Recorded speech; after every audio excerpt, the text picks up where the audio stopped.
సిద్దిపేట జిల్లాలో మంత్రి హరీష్ రావు పర్యటించారు. నారాయణరావుపేట మండలం బంజర్పల్లిలో బద్దిపోచమ్మ తల్లి విగ్రహ ప్రతిష్టాపనలో పాల్గొన్నారు.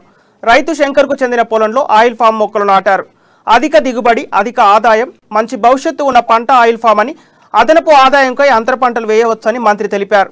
కాళేశ్వరం ఫలితంగా ఆయిల్ ఫామ్ సాగు చేసే రైతులకు అధిక మేలు జరుగుతుందని తెలిపారు. ఆయిల్ ఫామ్ మొక్కలు నాటడంలో సిద్దిపేట జిల్లా రాష్ట్రానికి ఆదర్శంగా నిలిచిందని తెలిపారు. టీఆర్ఎస్ ప్రభుత్వం ప్రతిష్టాత్మకంగా చేపట్టిన కాళేశ్వర ప్రాజెక్టుల ద్వారా సిద్దిపేట జిల్లాలో జలాశయాలతో ఆయిల్ ఫామ్ సాగుకు జిల్లా అనుకూలంగా మారిందని మంత్రి అన్నారు.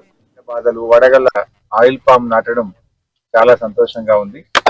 ఈ ఆయిల్ ఫామ్ లో ఈరోజు సిద్దిపేట జిల్లా రాష్ట్రానికి ఆదర్శంగా నిలుస్తా ఉంది. ఇప్పటికే సిద్దిపేట జిల్లాలో 6,300 ఎకరాలు ఆయిల్ ఫామ్ నాటు జరిగింది. ఈ 6,300 ఎకరాలు గత సంవత్సరం ఒక 3,000 ఎకరాలు, ఈ సంవత్సరం ఒక 3,300 ఎకరాలు కూడా ఖాతా వస్తుంది.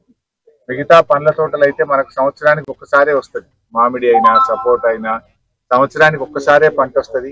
దానికి చీడపీడ బాధలు, వడగళ్ల బాధలు, రకరకాల ఇబ్బందులు ఉంటాయి. కానీ ఆయిల్ పామ్ లో ఈ కోతుల బాధలు చేతికి వస్తుంది. సో ప్రతిసారి ఫ్యాక్టరీకి మనం పంట పంపగానే వారం లోపలనే రైతు అకౌంట్ లో డబ్బులు పడతాయి. సో ఇది మంచి భవిష్యత్తున్న పంట.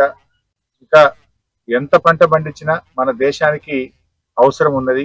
ఇప్పటికే దాదాపు 1,00,000 కోట్ల రూపాయల ఆయిల్ పామ్ ను ఇతర దేశాల నుంచి ఆయిల్ పామ్ నాటడం చాలా సంతోషంగా ఉంది. ఈ ఆయిల్